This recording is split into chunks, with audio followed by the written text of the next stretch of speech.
आज प्यारे बाबा हमें कहते हैं साधना बीज है, साधन विस्तार है। और बीज विस्तार में छिप नहीं जाना चाहिए। जैसे दुनिया में भी कोई वृक्ष होता है तो उसका बीज दिखाई नहीं देता, उसके बीज का ज्ञान रखना पड़ता है। अगर भूल जाए कि बीज नीचे है या छिपा हुआ है तो बीज को कभी पानी नहीं दे सकेंगे, है ना। अगर किसी को पता ना हो कि ये जो इतना बड़ा वृक्ष है इसका बीज नीचे छिपा हुआ है तो क्या करेंगे, वृक्ष को ही पानी देंगे, बीज को तो पानी नहीं देंगे।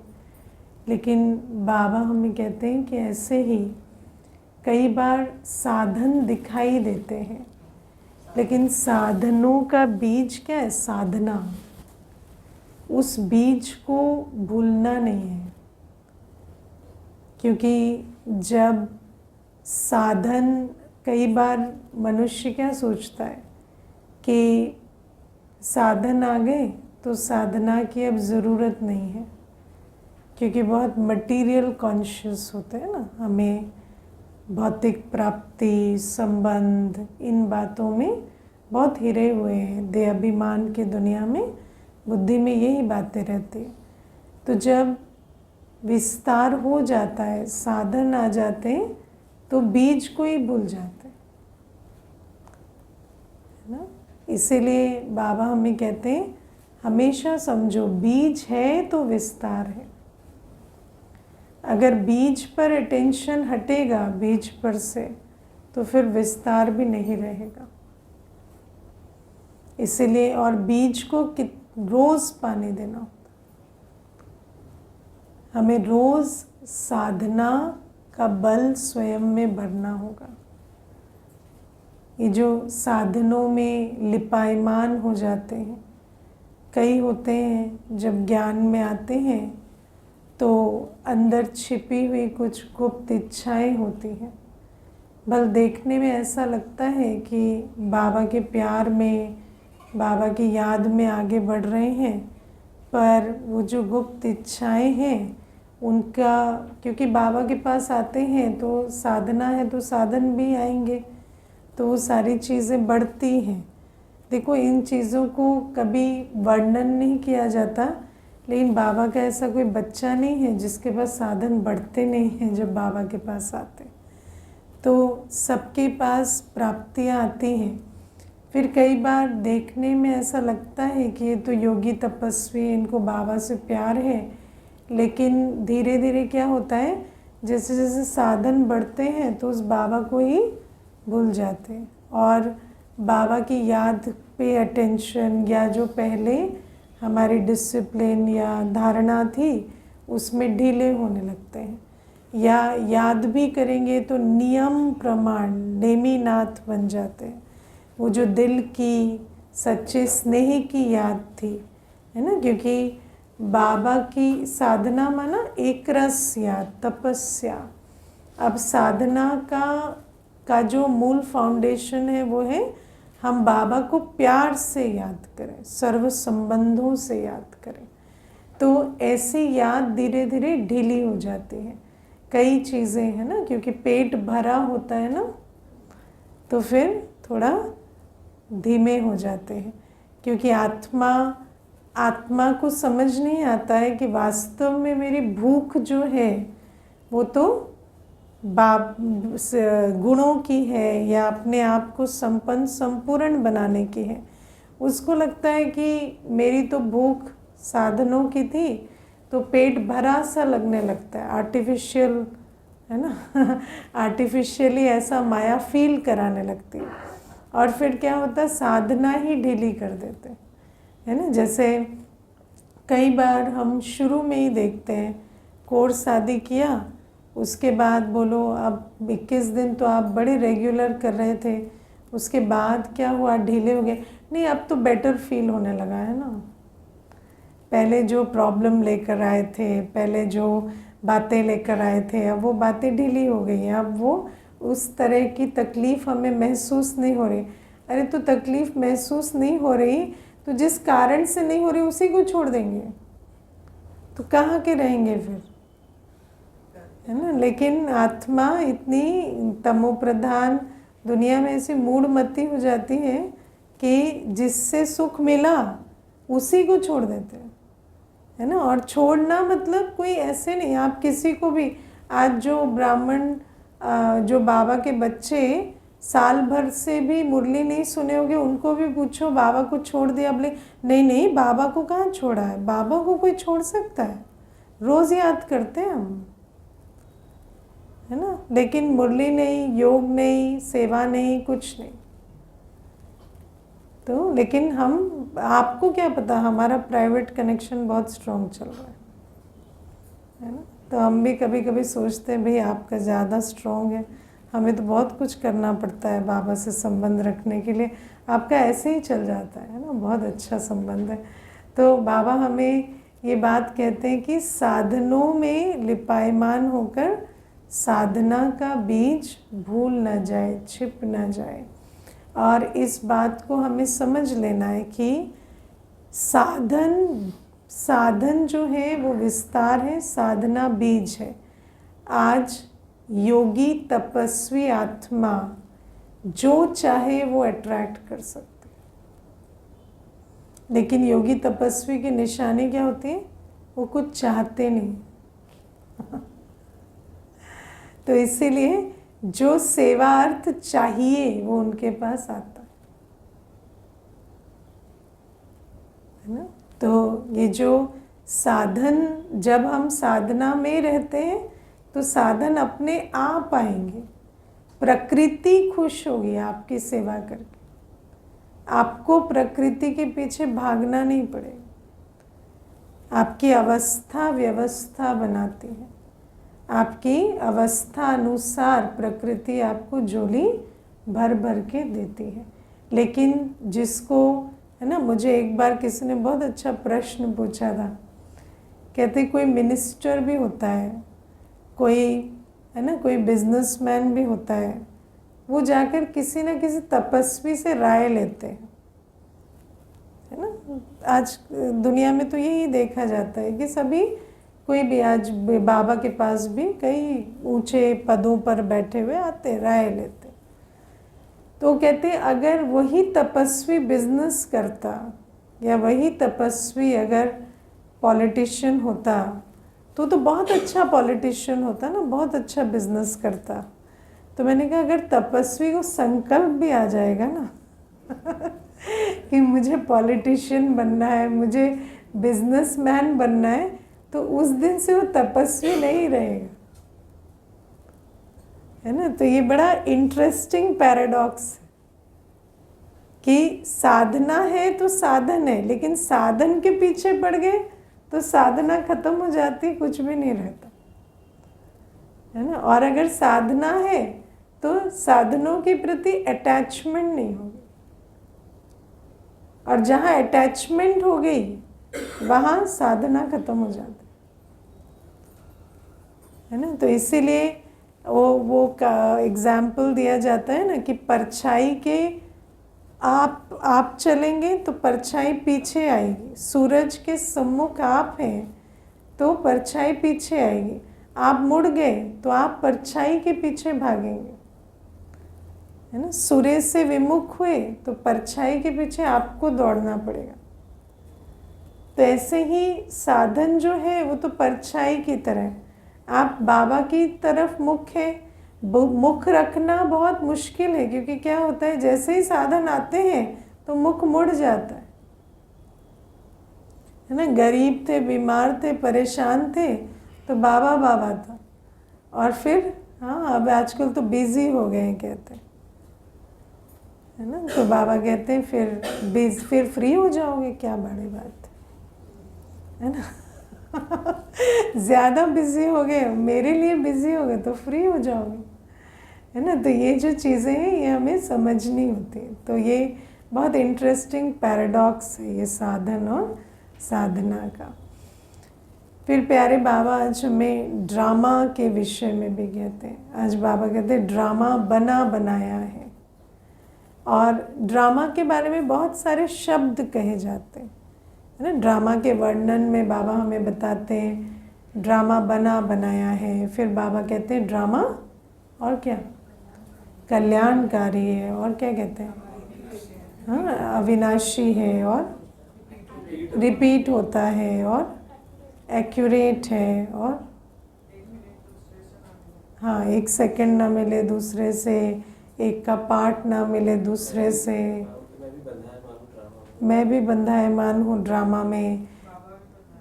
हाँ तो हमें ड्रामा को बाबा हमें ड्रामा के बारे में इतनी सारी बातें समझाते हैं, लेकिन हम ड्रामा को समझने की कोशिश करते हैं या हम जैसा चाहते हैं वैसा हो वही चलता है हमारी बुद्धि में। ड्रामा कल्याणकारी क्यों है? क्या कल्याण है ड्रामा में? एक्यूरेट मतलब कल्याणकारी क्यों कहते हैं ड्रामा को? हाँ राइट, जो चाहिए।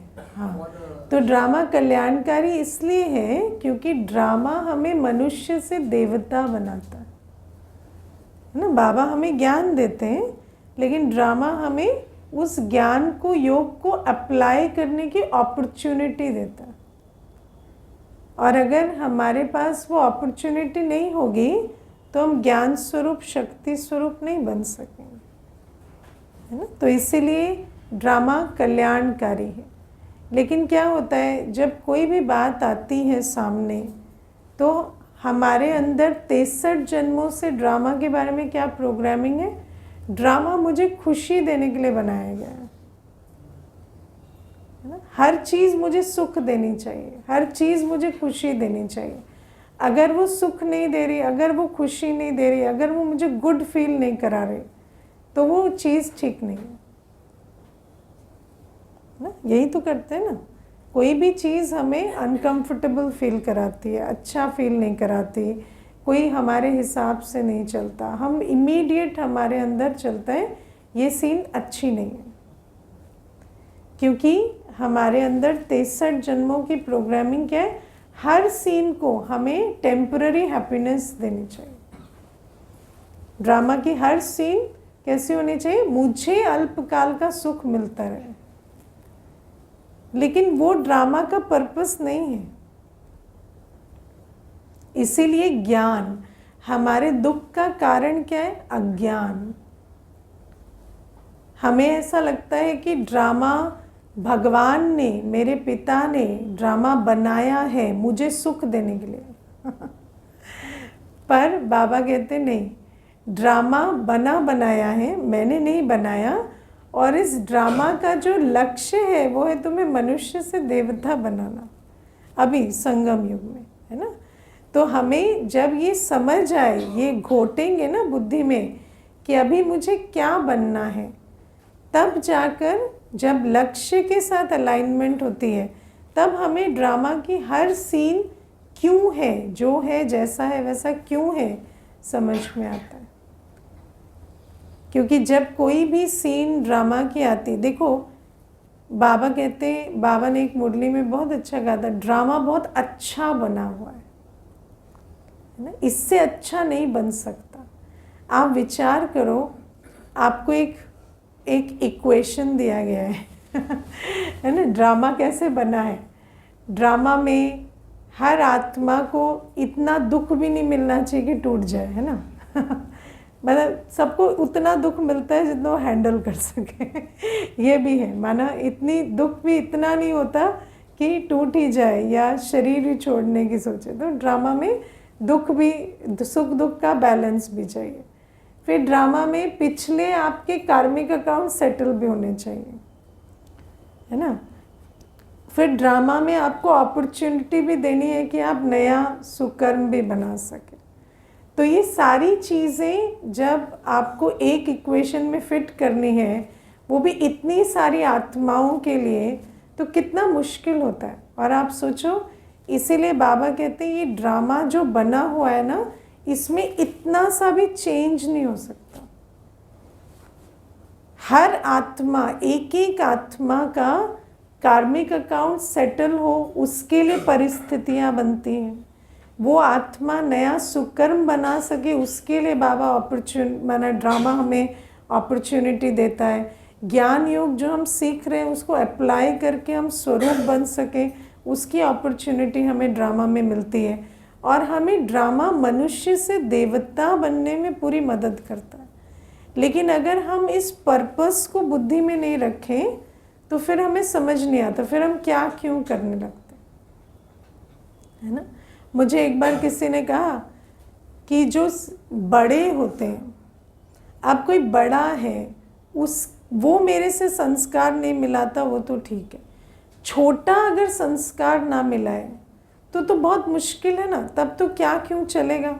छोटे हम बड़े के साथ भी संस्कार मिलाएंगे, हम छोटे के साथ भी संस्कार मिलाएंगे, है ना। तो मैंने उनको कहा बड़े के साथ संस्कार मिलाने में तो आपको कोई तकलीफ ही नहीं हो रही ना तो छोटे के साथ ही हो रही है, तो आप सहन शक्ति कहाँ सीखेंगे। बड़े के साथ तो आप मोरालिटी के आधार से मिला ही पा रहे हैं ना, वहाँ आपको सहन शक्ति यूज़ नहीं करनी पड़ रही। लेकिन जब छोटे के साथ मिलाना पड़ रहा है तो आपकी सहन शक्ति यूज़ हो रही है। तो बाबा को तो हमें सहनशील बनाना है ना, जो सहन नहीं करेंगे वो शहंशाह कैसे बनेंगे।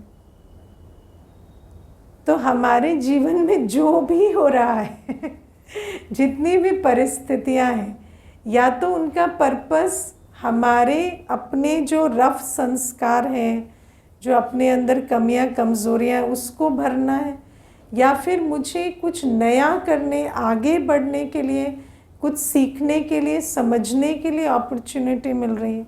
जैसे ये ज्ञान की क्लास है ना, या योग की समझ हमें मिल रही है, ये हमें नया सुकर्म बनाने के लिए भी अपॉर्चुनिटी मिल रही है। तो कितना एक्यूरेट ये ड्रामा बना हुआ है। लेकिन अगर मेरा लक्ष्य ही नहीं है मनुष्य से देवता बनने का, मुझे सिर्फ ये है कि बाबा मैं योग कर रही हूँ, मैं ज्ञान सुन रही हूँ, मुझे बस कंफर्टेबल रखो, हाँ मुझे एक पिन भी नहीं चुभनी चाहिए, तो फिर तो हमें ड्रामा कल्याणकारी नहीं समझ आएगा ना।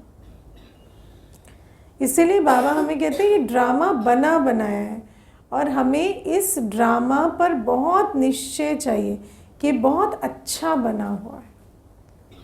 इसमें जो भी कोई है जिनके साथ हम पार्ट बजा रहे हैं, या जो भी परिस्थितियां हैं, या जो हमें आज बाबा मिला है, सबका पर्पस है। उस पर्पस को समझकर हमको उनके साथ चलना है। सिर्फ एक ही लक्ष्य रखेंगे, टेम्पररी हैप्पीनेस तो नहीं होगा, है ना। फिर बाबा कहते कई ऐसे कहेंगे ड्रामा में मुक्ति हो जानी चाहिए, हम ऊपर बैठ जाए, वो और एक है ना पराकाष्ठा आलस्य की, कुछ आए ही ना, कुछ करना ही ना पड़े, ऊपर ही बैठ जाए, परम धाम में मर्ज हो जाए, ब्रह्म में लीन हो जाए, है ना हाँ, मोक्ष इसीलिए निकाला गया ना कि वो और एक कर्महीनता, कि हमें और कुछ करना ही नहीं, हमें कोई तकलीफ नहीं होनी चाहिए। यहाँ आएंगे तो तकलीफ दुख सब होगा, ऊपर ही बैठे रहे, आए ही ना, है ना। आजकल क्या होता है, मुझे अभी एक बहन है तो 5 नौकरियां तो छोड़ दी होंगी उसने, वन आफ्टर द अदर। वैसे बहुत टैलेंटेड है, दिमाग बहुत है, लेकिन कहीं एडजस्ट नहीं करना, तो one after the other 5 jobs छोड़ दी। तो ठीक है, माता पिता ने कहा चलो ठीक है कोई बात नहीं, जॉब नहीं करनी है मत करो, अब घर संभालो, है ना, शादी मैरिड है तो घर संभालो, घर को देखो। तो अभी वो भी नहीं हो रहा है, वहाँ भी एडजस्ट, क्योंकि एडजस्ट नहीं करना है तो नहीं करना है ना, कहीं नहीं करना है। तो अभी वहाँ पर भी बात आ गई कि अभी डिवोर्स तक बात हो गई, तो उसकी माताजी लेकर आए थे, तो मैंने उनको कहा कि घर संभालने में भी क्या हो रहा है, तो मुझे कहती है कि मुझे ऐसे हाउसवाइफ की लाइफ नहीं जीनी है। तो मैंने कहा ऑफिस आपके हिसाब से डिज़ाइन होने वाले नहीं है, तो अभी ऐसा है कि अभी आपको हाउसवाइफ की भी लाइफ नहीं जीनी है ना, तो अभी आप मायके में रहेंगे थोड़े दिन के बाद, और आप किसके साथ एडजस्ट करेंगे, जिनसे भागने के लिए आपने जो इतनी मेहनत की पिताजी से क्योंकि उसका सारा जो ये पढ़ाई करना, मेहनत करना, वो सब चला कि मैं घर से निकलूं। तो मैंने कहा ये जो एक चीज़ है ना, मैं एडजस्ट नहीं करूँगी, ये आपकी पूरी जीवन की मेहनत को लाके वहीं पे छोड़ देगा जहाँ से आप शुरू किए थे। आप फिर वहीं आकर उसी पिताजी के साथ रहेंगे जिसको अवॉइड करने के लिए आपने इतनी मेहनत की, इतनी पढ़ाई की। तो कहती वो तो बहुत स्कैरी है। तो ये कैसे सीखते हैं? ये पावर टू एडजस्ट। तो अभी इसको कोर्स करना है ना। तो ये जो चीज़ है, बाबा हमें कहते हैं ड्रामा हमें सिखा कर ही छोड़ेगा, ड्रामा हमें बना कर ही छोड़ेगा।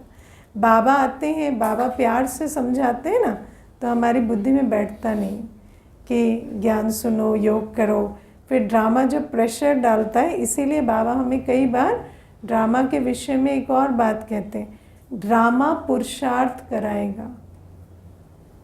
कहते हैं ना, ड्रामा पुरुषार्थ कराएगा।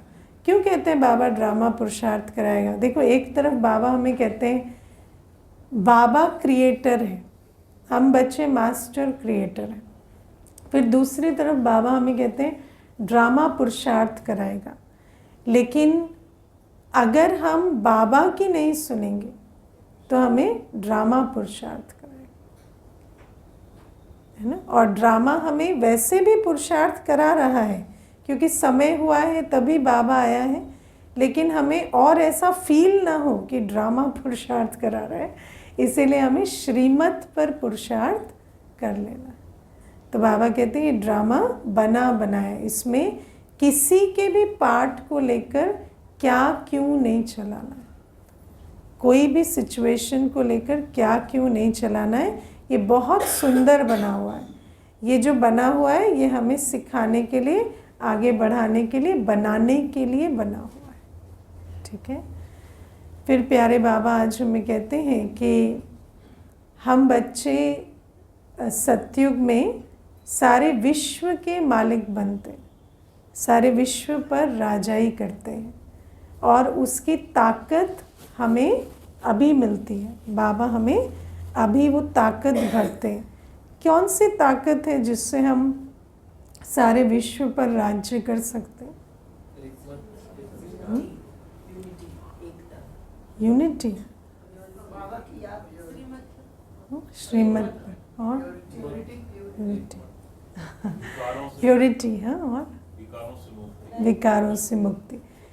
तो बाबा हमें अभी कहते हैं कि ये जो योग बल है, ज्ञान बल है, पवित्रता का बल है और दुआओं का बल है, ये चार बल अभी हमारे पास बाबा हमें धारण कराते हैं। ज्ञान बल, योग बल, पवित्रता का बल और दुआओं का बल। और ये वो बल है जिसके आधार से हम सारे विश्व पर राज्य करते हैं, है ना। और बाबा हमें कहते हैं कि ये बल जिसके अंदर होता है, और ये बल कैसे मिलता है? श्रीमत पर चलने से। जब हम अपने मन बुद्धि को सरेंडर कर देते हैं ना, कि जो बाबा कहता है वही मुझे करना है ना। पवित्रता हम लॉजिकली धारण नहीं कर सकते, हर बात में लॉजिक लगाएंगे कि ये पवित्र है, ये अपवित्र है, नहीं। योग बल हम लॉजिक से धारण नहीं कर सकते, हमें श्रीमत पर चलना पड़ेगा। बाबा जो जैसा कहता है, दिनचर्या, मनचर्या, बाबा ने कहा और मुझे करना है। जो बच्चे इस प्रकार से चलते हैं वो ये चार बल इस समय जैसे इकट्ठा करते हैं और उसी के आधार से हम सारे विश्व पर राज्य करते हैं। आज तो चार लोग हमारी बात नहीं सुनते, चार आत्माओं को हमें चलाना नहीं आता। आजकल पेरेंट्स सारे दिन कहते बच्चे हमारी नहीं सुनते, है ना। जिनको हम जन्म दे रहे हैं, खिला रहे हैं, पिला रहे हैं, है ना, जिनको चलना उठना बैठना हम सिखा रहे हैं, वो भी हमारी नहीं सुन रहे। और सारे विश्व पर हम राज्य कैसे करेंगे, है ना। और अगर हम उनको फोर्स से चलाने की कोशिश करेंगे तो भी वो हमारी नहीं सुनेंगे। इसीलिए इस समय हमें समझना है कि मुझे देह सहित देह के सब धर्मों संबंधों को भूल अपने को आत्मा निश्चय कर एक श्रीमत पर चलना है। जब हम वो करेंगे तो इस समय भी आप अनेक आत्माओं को क्या करेंगे, राह दिखा पाएंगे। अगर हमारे अंदर योग बल है, पवित्रता का बल है, दुआओं का बल है, ज्ञान बल है, तो आज भी आप जिसको परिचय देंगे, आप जिसको बाबा का बनने के लिए प्रेरणा देंगे, वो आपकी सुनकर चलेंगे। और अगर वो आज नहीं हो रहा तो कल हम राज्य कैसे करेंगे, है ना। इसीलिए हमें समझना है कि स्वराज अधिकारी बनेंगे, अपनी कर्मेंद्रियों पर जीत पाएंगे, माया पर जीत पाएंगे, अपने अंदर ताकत भरेंगे, तो आज भी आत्माएं स्नेह सम्मान से हमारे साथ चलेंगी, कोई फोर्स से नहीं। आज आप देखो बाबा के इतने बच्चे हैं, कोई फोर्स से चलते, तो बाबा के अंदर क्या ताकत है? जो बाबा के अंदर ताकत है वही ताकत हम बच्चों में बाबा भर रहे हैं। और वो ताकत कैसे भरती? जो बाबा श्रीमत देते हैं उस पर चलने से वो ताकत भरती है ना। कोई सोचे कि हम बहुत स्मार्ट और इंटेलिजेंट हो जाएं तो कोई हमारी बात सुनेगा, नहीं सुनेगा। आप रोज 3:30 उठ के योग करो, आपकी बात सुनेंगे, आपकी बात का तीर लगेगा। तो कोई शॉर्टकट नहीं है श्रीमत के सिवाय, है ना। आज ईश्वरीय सेवा में भी अनेकों ने प्रयास किए हैं कि सिर्फ भाषा के बल से या है ना ज्ञान के बल से किसी को चला दे, नहीं चला सकते। इस ईश्वरीय सेवा में भी जो भी आज तक वृद्धि हुई है वो यही रूहानी ताकत से हुई, है ना। वरना जहाँ पर है ना सिर्फ त्याग तपस्या और सेवा है वहाँ कोई अपना जीवन क्यों लगाएगा। लेकिन त्यागी तपस्वी सेवाधारी आप खुद हैं, तो आपको देख अनेक समर्पण जाते हैं। तो बाबा कहते हैं इसी प्रकार से हम इस समय जो बल जमा करेंगे तो कल फिर बाबा कहते हैं हमारे अंदर विश्व पर राज्य करने की ताकत होगी।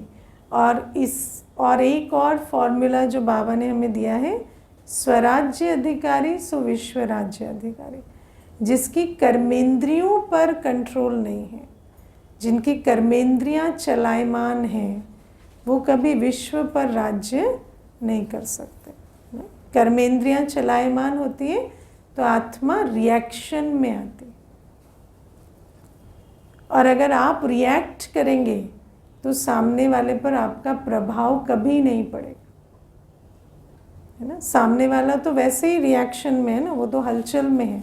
अगर आप भी हलचल में हैं तो उसको आप कभी इन्फ्लुएंस नहीं कर सकते। इसीलिए कर्मेंद्रिय जीत, जो एक रस अवस्था में रहते हैं, एक रस दिनचर्या में रहते हैं, वही जाकर अन्यों को इस समय भी ईश्वरीय परिचय, ईश्वरीय मार्ग दिखा सकते।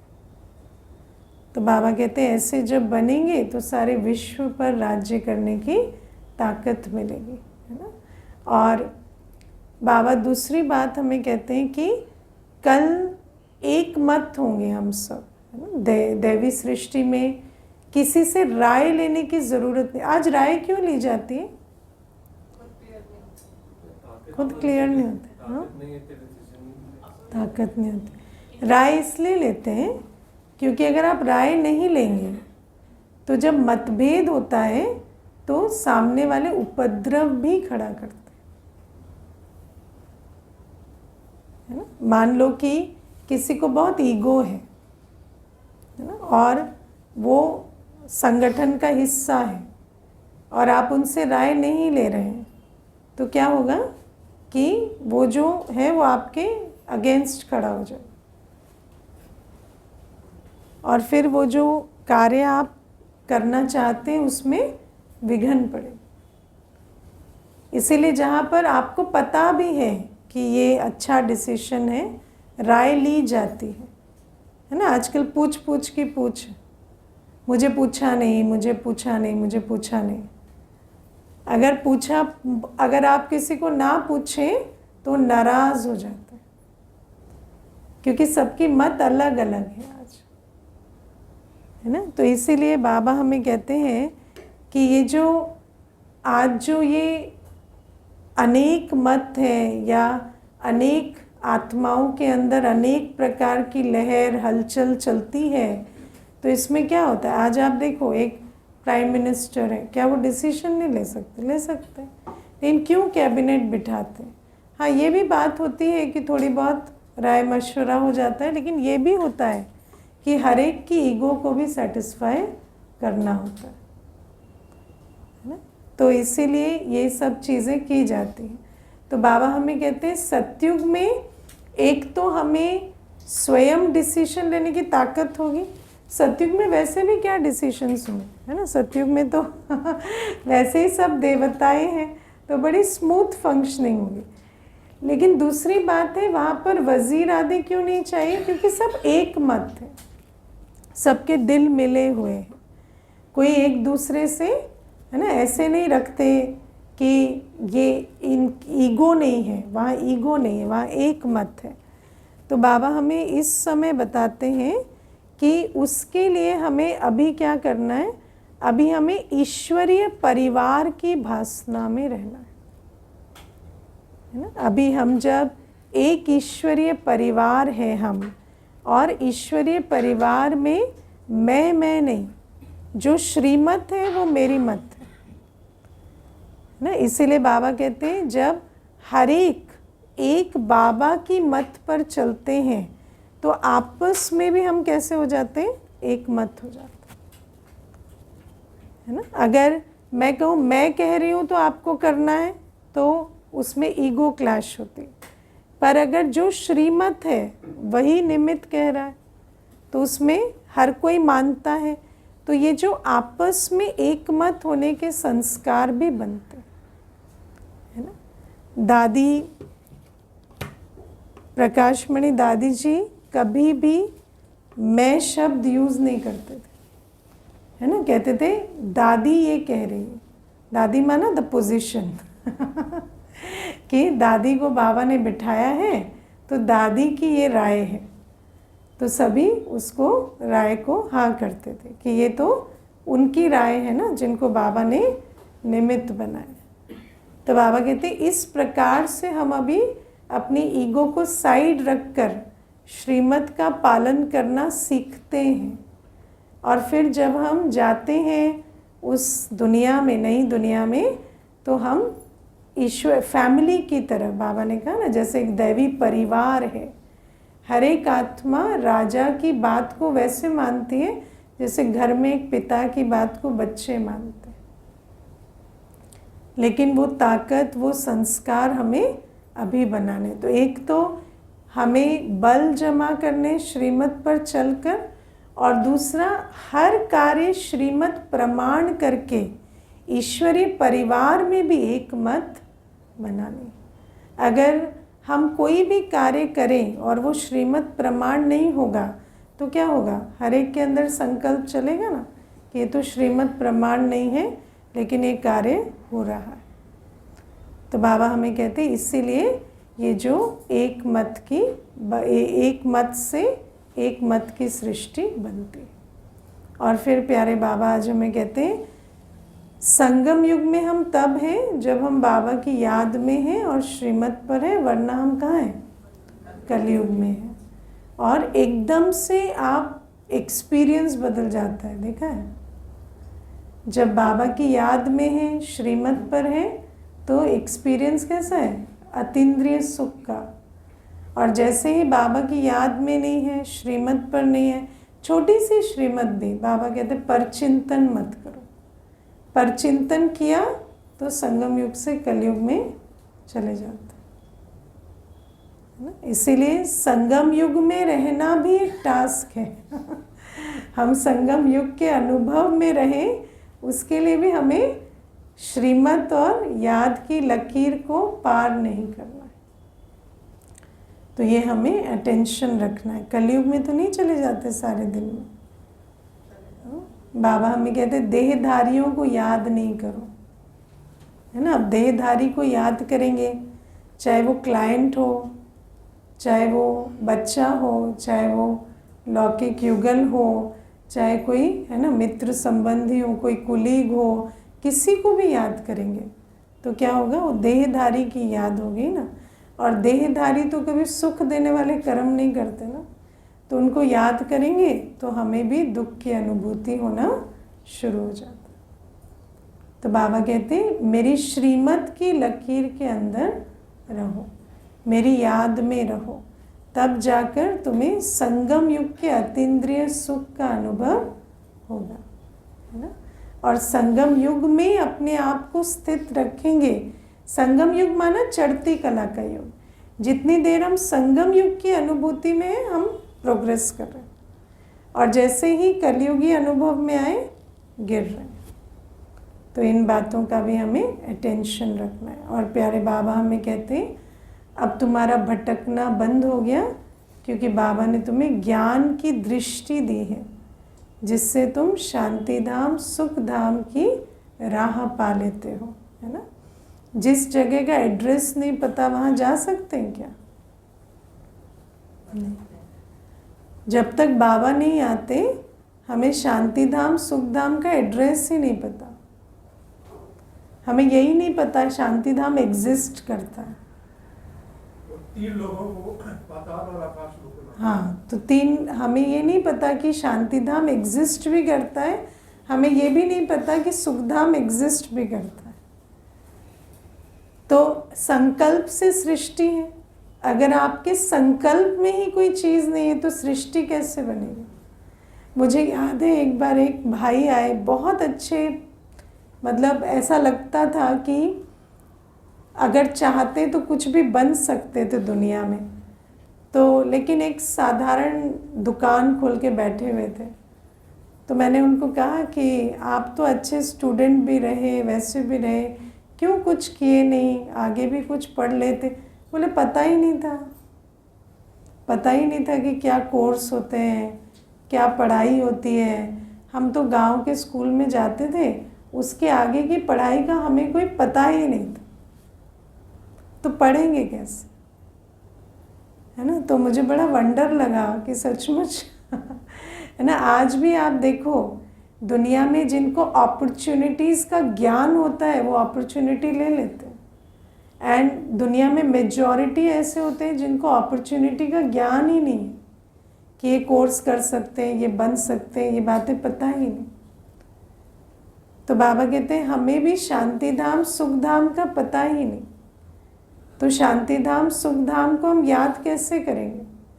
और जब हम शांति धाम, आप सोचो जब पहली बार हमें शांति धाम का परिचय मिलता है कि एक ऐसी दुनिया जहाँ थॉट नहीं है, जहाँ संपूर्ण शांति है, जहाँ आप जाकर बिंदु रूप में स्थित हो सकते हैं। और जब हम पहली बार योग लगाते हैं हमें कितना सुकून आता है कि अभी तक पता ही नहीं था कि ऐसे भी हम जाके एक दुनिया में बैठ सकते हैं, या एक सुख धाम में जहाँ आप कोई ओवर थिंकिंग नहीं कर रहे, कुछ नहीं कर रहे, वहाँ स्नेह का संबंध है, वहाँ स्वास्थ्य है, सब कुछ है, उसकी परिकल्पना भी बुद्धि में नहीं है। तो जब संकल्प में ही नहीं है तो सृष्टि कैसे बनेगी? तो इसीलिए बाबा हमें ज्ञान की दृष्टि देते हैं। ज्ञान की दृष्टि से हम वो देखते हैं जो दो आँखों से दिखाई नहीं देता, और जब ज्ञान की दृष्टि से उसे देखते हैं तो फिर हम उसके बारे में विचार चलाते हैं और संकल्प से सृष्टि बन जाती है। ठीक है ना। आज भी देखो दुनिया में हम लोग पब्लिक में क्लास कराते हैं संकल्प से सृष्टि की, तो हम उनको ये बताते हैं ये मत सोचो, है ना, या इतना सोचो मैं पीसफुल हूँ, लवफुल हूँ, पावरफुल हूँ, तो बन जाएंगे। लेकिन वास्तव में बाबा तो हमें बहुत सारा ज्ञान देते हैं ना। परमधाम को याद करना, या अपने आप को परमधाम में स्थित करना, सुखधाम में निर्विकारी दुनिया में स्थित करना, स्वदर्शन चक्र फिराना। बाबा कहते हैं अगर ये ज्ञान नहीं किसी के पास तो संकल्प नहीं रच सकते ना। आज दुनिया में किसी को पता भी होता है ना, थॉट्स बिकम थिंग्स, तो वो ये सोचते हैं मुझे ये नहीं सोचना है, लेकिन क्या सोचना है वो उसको नहीं पता। तो बाबा हमें ये संकल्प देते, बाबा हमें ये राह दिखाते जिससे हमारा भाग्य बनता है। भटकना तो तब बंद होगा ना जब प्राप्ति होगी। जब हम सर्व प्राप्ति की दुनिया में पहुंच जाएंगे तो भटकना बंद हो जाएगा। अच्छा, ओम शांति।